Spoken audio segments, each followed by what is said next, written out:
And welcome back to Sports Weekly on IEMG. I'm your host, Pep Fernandez. We got some basketball highlights in this segment. If you haven't heard, Darren Graham is back at San Bernardino High School as the boys basketball coach. He had a very successful first run with the Cardinals. Now he's back and he's trying to get Cardinal City, back on top of the Mountain Valley League standings.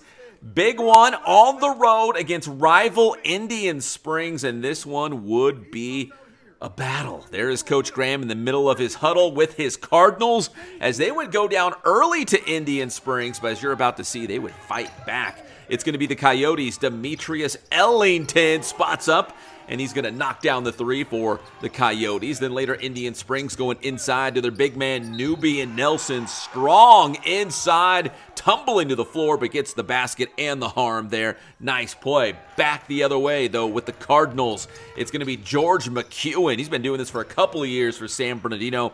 Nice move to get to the cup. Then how about some Indian Springs defense? Jelani Greer patrolling the paint.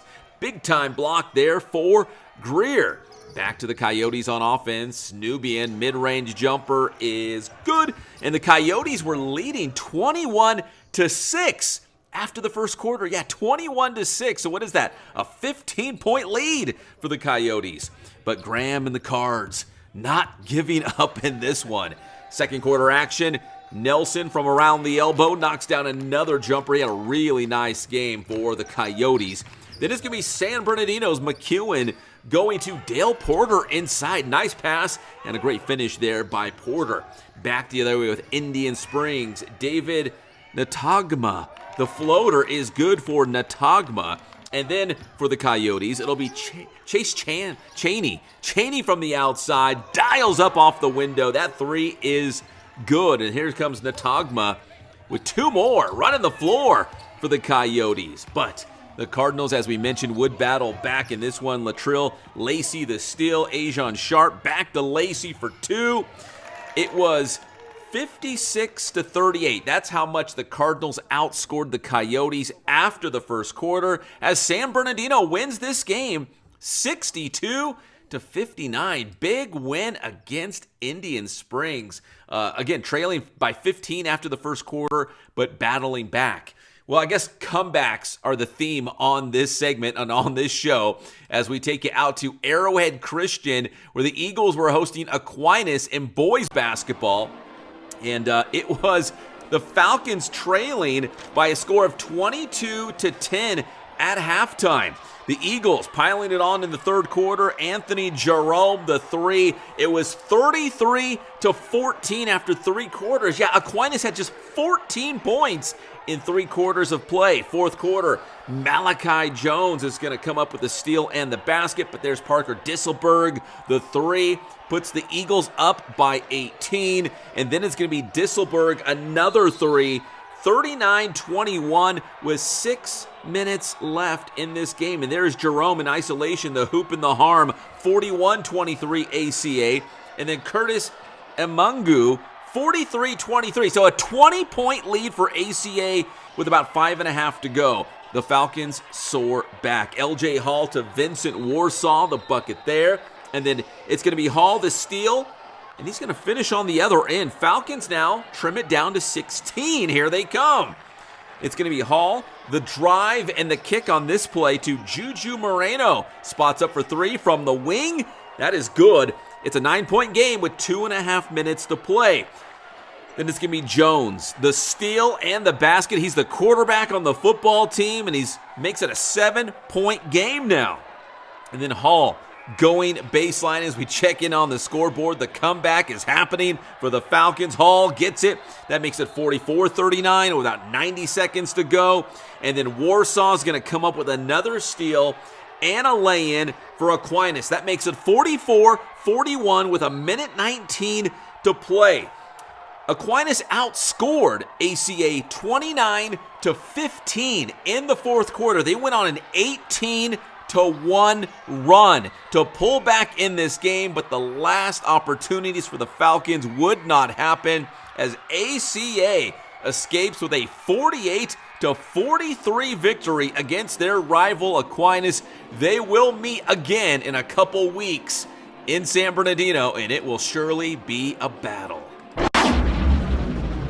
Honestly, to me, the way I look at it, it's just another win, to go compete. I mean, we got a long journey ahead of us. I mean, we got to go to their place at their house, and they're a pretty tough team. So it's going to be a rough one over there, but we're going to battle. What do you think it says about your team that they found a way to win? I mean, there was some big possessions here at the end of the game. I mean, we got to be resilient. I mean, I'm big on my team, on mental toughness, and then being engaged and being aware. So to have the lead up to 20 and to lose it that fast, I mean, we got to stay locked in and kind of little mental lapses and mental errors. But I mean, that's part of the game, though. And finally, in terms of the league championship race, how important was this tonight? Oh, it's very big. It's very big. I mean, I think I've been telling all year. I've been telling Mike, the younger AD, that to me, the top 4 teams is anybody's game. So I mean, to take this win now, I mean, it puts us in first place for the first half. But I mean, we got to go to their place. We got to do it with Arrowhead Christian. They're all some tough teams. And some action from the girls' game as well. Aquinas and ACA. Of course, the front runner in this league is going to be Ontario Christian, but Aquinas earning a split with ACA in this one as the girls' basketball team able to beat the Eagles by a score of 44-33. Big win for Coach Simmons and the Falcons on the road. Now we head to the Citrus Belt League. Cajon taking on Yucaipa. The Thunderbirds looking to stay undefeated in the CBL standings, but Cajon is tough to beat, especially when they go on the road. We've seen them a couple times. And here comes Yucaipa, though. Brianna Harding in transition gets the bucket for the Thunderbirds here. And then the T-Birds with the steal. It's going to be Brianna Elgin laying it in for 2 more for Yucaipa. Cajon on the other end, battling on the offensive glass. Here is Kylan Guillory, and Guillory gets the bucket there for Cajon. And then it's going to be Euanasia Nolly getting the putback inside, and there's some contact as well. There's the whistle.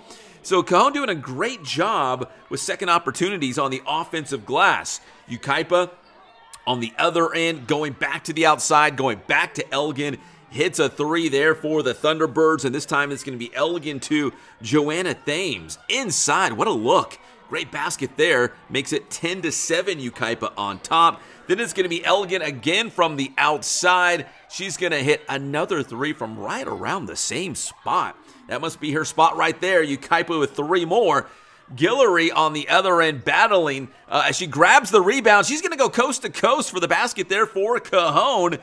But the Thunderbirds come away with the big win, 56-38, so Yucaipa stays undefeated in the CBL. They improved to 5-0. They're 11-10 overall, but 5-0 in the CBL. Cajon drops to 5-14, 2-3 in the CBL standings.